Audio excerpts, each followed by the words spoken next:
सद्गुरु, पराय स्त्री या पुरुष के साथ शारीरिक संबंध बनाना, जिसे व्यभिचार कहते हैं, इसके बारे में आपकी क्या राय है? इसका आध्यात्मिक स्तर पर क्या प्रभाव पड़ता है? If there is no love in your heart, you are anyway an adulteress. अगर आपके दिल में प्यार नहीं है तो आप व्यभिचारी ही हैं। अगर आपने ऐशो आराम के लिए खुद को जीवन के किसी पहलू के हवाले कर दिया है, जरूरी नहीं कि वो आदमी हो या औरत हो, दिल में प्यार के बिना अगर आप खुद को जीवन के किसी पहलू के हवाले कर देते हैं तो आप एक व्यभिचारी हैं, है ना?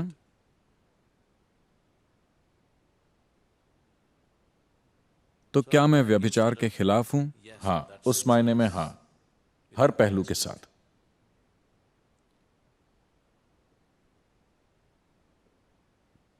लेकिन अगर आप उस बारे में बात कर रहे हैं जिसे समाज व्यभिचार मानता है,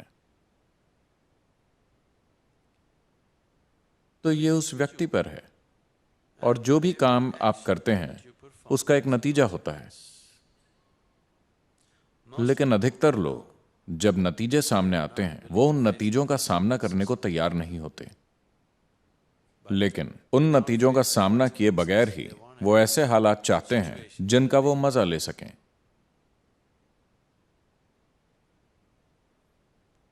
फिर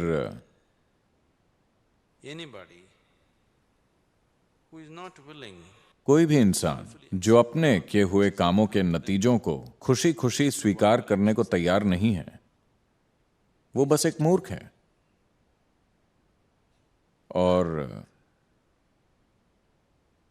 a fool is somebody मूर्ख वो होता है जो अपने ही खिलाफ काम करता है, जो अपने ही खिलाफ काम करता है। कोई भी इंसान जो खुद को अपने खिलाफ कर लेता है या कर लेती है, उनके बारे में हम क्या कहें? तो अपने कामों के जरिए अगर आप खुद को अपने खिलाफ कर रहे हैं, because you do things क्योंकि आप बिना सोचे चीजें करते हैं, आप चीजें चुनाव से नहीं कर रहे, आप चीजें बिना सोचे सिर्फ इसलिए कर रहे हैं क्योंकि आप अपने शरीर के या भावनाओं के एक पहलू के आगे झुक गए हैं, तब यह निश्चित रूप से ठीक नहीं है, क्योंकि आप अपने लिए तकलीफ पैदा करेंगे। कोई भी चीज जो किसी इंसान के लिए तकलीफ लाती है, खासकर उसके खुद के लिए, क्या वो ठीक है? कोई इंसान जो खुद के लिए दुख और तकलीफ को न्योता देता है, वजह चाहे जो भी हो, उसका कोई तुक नहीं है। मैं किसी चीज के खिलाफ या पक्ष में नहीं हूं। मैं चाहता हूं कि आप समझदारी से जिएं। जिसमें भी आपको सबसे ज्यादा समझदारी लगे, आपको वही करना चाहिए। क्या यह गलत है, क्या वो गलत है, मुद्दा यह नहीं है। क्या आप अपना जीवन समझदारी से जी रहे हैं? सवाल बस यही है। or are you a slave of something? या क्या आप किसी चीज के गुलाम हैं और मेरी सहमति लेने की कोशिश कर रहे हैं अपनी किसी बेवकूफी के लिए?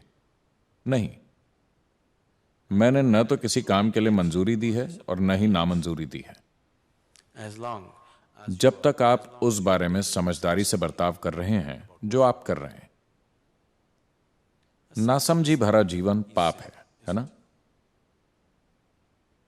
अगर आप समझदारी से जीते हैं, इस तरह से कि ईश्वर भी आप पर गर्व करे, तो ठीक है।